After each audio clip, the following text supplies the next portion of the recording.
Asian Tigers walikuwa namna hii, sasa namna ile. Sasa mimi nataka niwaulize, ile Singapore, Prime Minister wa Singapore alikuwa Kenya hapa 2 months ago.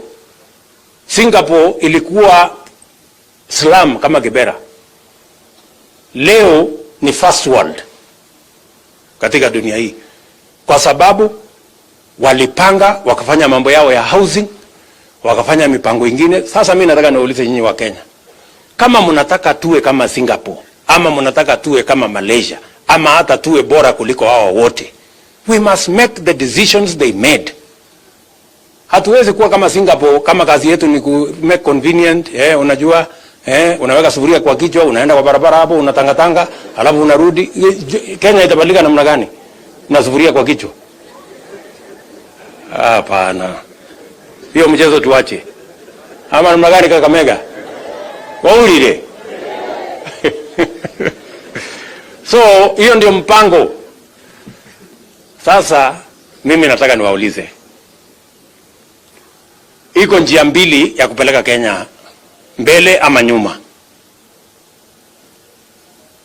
Njia moja ni ile Kibaki alibanga, alichukua usukani, ushuru ilikuwa 200 billion, akaongeza, akapanga, tukalipa. Wakati ameondoka ilikuwa imefika 900 billion, karibu 1 trillion.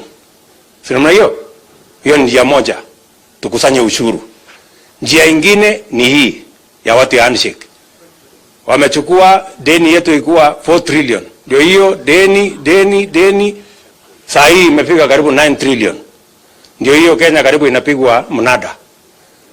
Nyinyi mnataka tuendelee hii barabara ya kwenda kwa mnada, ama tuendelee ile ya Kibaki ya kusanya ushuru na Wakenya wenzetu?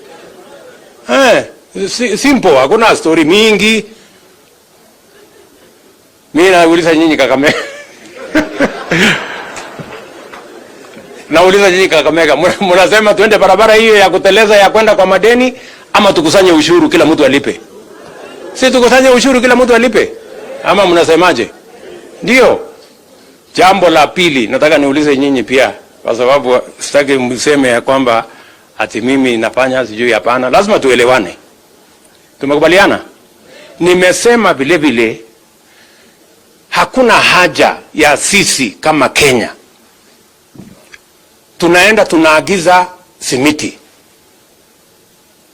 Watoto wetu wanahangaika barabarani kwa sababu hakuna nafasi ya kufanya kazi kwa factory yetu, kwa sababu simiti tumetoa